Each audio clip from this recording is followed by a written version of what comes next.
हरे कृष्ण। जय श्री राधे कृष्णा। आप सभी भक्तजनों का दिन शुभ और मंगलमय हो।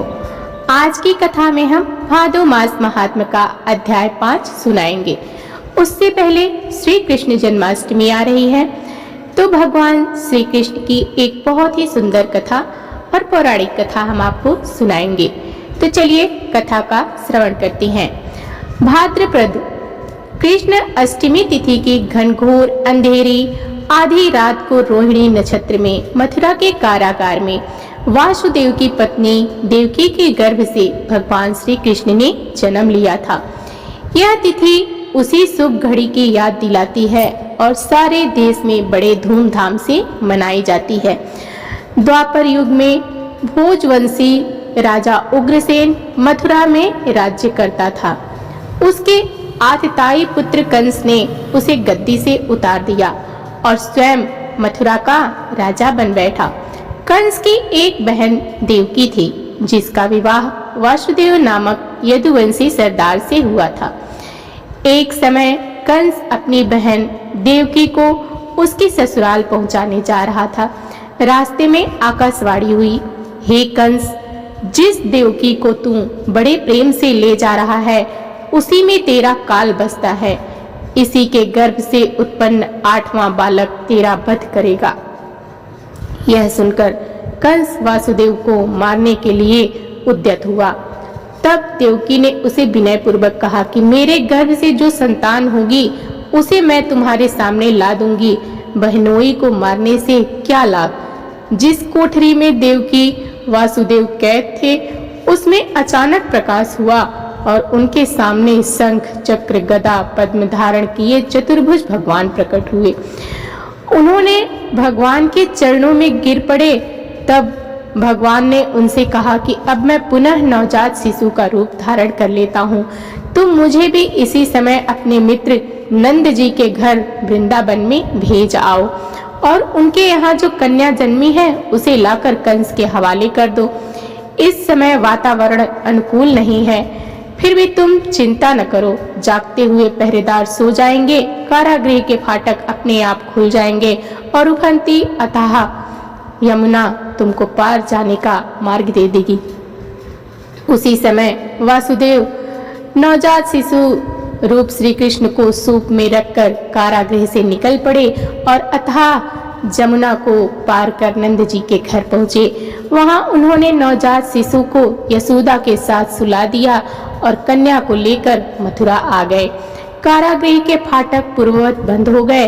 अब कंस को सूचना मिली कि वासुदेव देवकी को बच्चा पैदा हुआ है।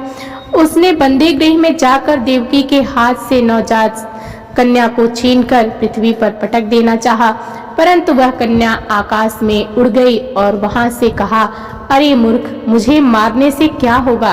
तुझे मारने वाला तो वृंदावन में जा पहुंचा है, वह जल्द ही तुझे तेरे पापों का दंड देगा। तो यह थी श्री कृष्ण जन्म की कथा। अब आइए सुनते हैं भादो मास की कथा अध्याय 5। श्री भगवान कहते हैं, देवी, अब सब लोगों द्वारा सम्मानित 5वें अध्याय का महात्म्य संक्षेप में बतलाता हूँ, सावधान होकर सुनो। मध्य देश में पुरु कुत्सपुर नामक एक नगर है। उसमें पिंगल नामक एक ब्राह्मण रहता था। वह वेद पाठी ब्राह्मणों के विख्यात वंश में, जो सर्वदा निष्कलंक था, उत्पन्न हुआ, किंतु अपने कुल के लिए उचित वेद शास्त्रों के स्वाध्याय को छोड़कर ढोल बजाते हुए उसने नाच गाने में मन लगाया। गीत नृत्य और बाजा बजाने की कला में परिश्रम करके पिंगल ने बड़ी सिद्धि प्रसिद्धि प्राप्त कर ली और उसी से उसका भवन में प्रवेश भी हो गया। वह अब राजा के साथ रहने लगा। स्त्रियों के सिवा और कहीं उसका मन नहीं लगता था। धीरे धीरे अभिमान बढ़ जाने से उच्छृंखल होकर वह एकांत में राजा से दूसरों के दोष बतलाने लगा। पिंगल की एक स्त्री थी जिसका नाम अरुणा था।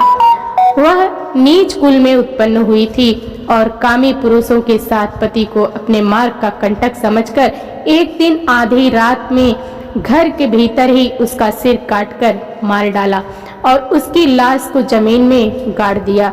इस प्रकार प्राणों से वियुक्त होने पर वह यमलोक पहुंचा और भीषण नरक के उपभोग करके निर्जन वन में गिद्ध हुआ। अरुणा भी भगंदर रोग से अपने सुंदर शरीर को त्याग कर घोर नरक भोगने के पश्चात उसी वन में रुकी हुई थी।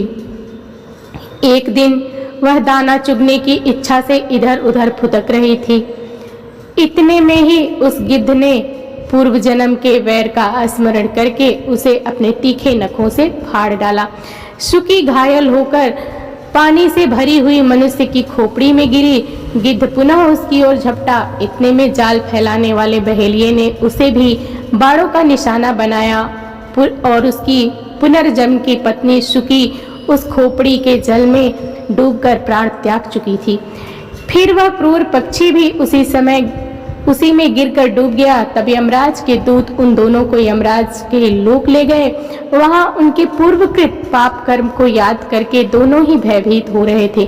तदंतर यमराज ने जब उनके घृणित कर्मों पर दृष्टिपात किया तब उन्हें मालूम हुआ कि मृत्यु के समय अकस्मात खोपड़ी के जल में स्नान करने से इन दोनों का पाप नष्ट हो चुका है।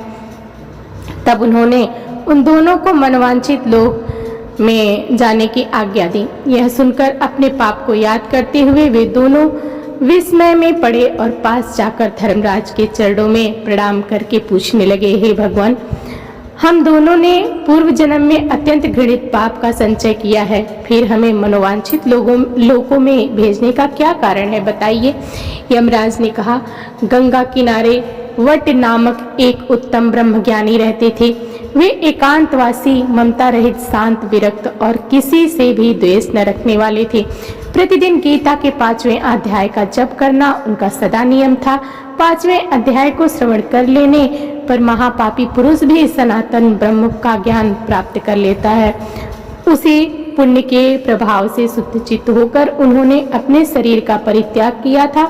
गीता के पाठ से जिनका शरीर निर्मल हो गया था, जो आत्मज्ञान प्राप्त कर चुके थे, उन्हीं महात्मा की खोपड़ी का जल पाकर तुम दोनों पवित्र हो गए। अतः अब तुम दोनों मनोवांछित लोकों को जाओ, क्योंकि गीता के 5वें अध्याय के महात्मा से तुम दोनों शुद्ध हो गए हो।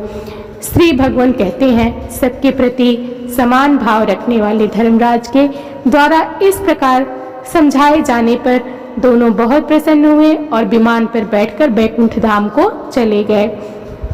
तो ये थी आज की कथा। कथा अच्छी लगी हो तो हमारे चैनल को सब्सक्राइब, वीडियो को लाइक और शेयर जरूर करिएगा। और फिर मिलते हैं अगली वीडियो में। धन्यवाद।